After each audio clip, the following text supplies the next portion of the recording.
her own work. It was ironic, really. Pat couldn't tell the difference between a sandpiper and a plover if her life depended on it, but she had a knack for capturing them on film. She had little patience for tourists, but if need be, she could sit for hours waiting for that perfect shot. She remembered the great blue heron, her most famous photograph. She had found him splashing the marshes around Copano Bay, seemingly playing in the water without a care in the world.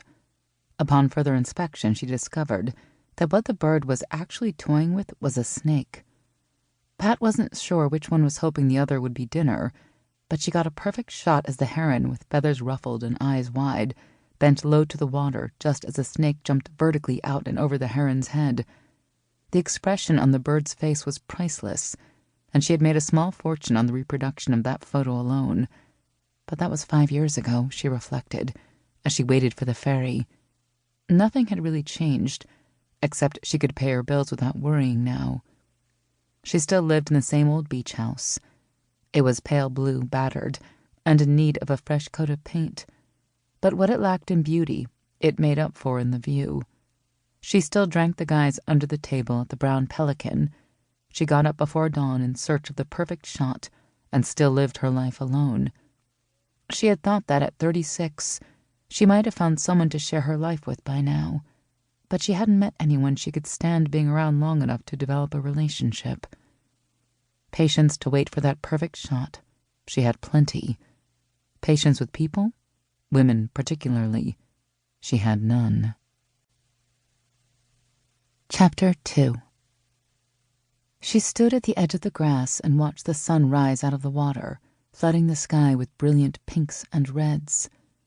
The cool breeze lifted her short blonde hair slightly, and she absently brushed it away from her face, her eyes never leaving the sunrise.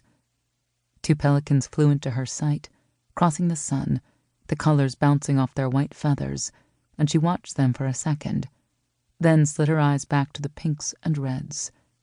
Carly had missed this. It had been too many years since she'd been here. "It's beautiful, isn't it?" Carly jumped as the voice startled her.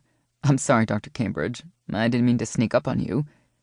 "It's okay, Martin. I just didn't expect anyone else to be out here this early." "I was at the site when I saw your lights." Carly nodded. She couldn't believe the progress they had made on the visitor's center in just a few short months. It wasn't going to be large, not like the visitor's center of neighboring Aransas Wildlife Refuge, but every square foot was accounted for as usable space. Martin had pushed the contractors hard, trying to get it finished before fall, when the migration would be in full swing. "Got some news last night," Carly said. "The federal grant passed. We'll have enough money to begin restoring the marshes now instead of next spring." When Habitats for Nature had purchased the ranch last year, they found that most of the marshland had been drained and filled in, then replanted with non-native grass for cattle. It would be a huge undertaking to try to restore it all to its natural state, but if they were going to make this preserve work, Carly had insisted that be their first priority. The migrating shorebirds, ducks, and especially the endangered whooping cranes relied on marshes for survival. Without healthy marshes, they would be hard-pressed to attract any wildlife to the preserve. "I know that's what you've been most worried about, Dr. Cambridge. I've got contractors already lined up. We can start digging this week." "Good, but please stress to them again the importance of disturbing the land as little as possible. I don't want it to look like a construction site out there." They began walking back to their vehicles, and Carly turned to look back at the sunrise, the soft colors having faded already, the sun sparkling bright now, only hinting at the heat it would bring on this spring day. Martin showed Carly the progress they had made on the visitors' center in the past week.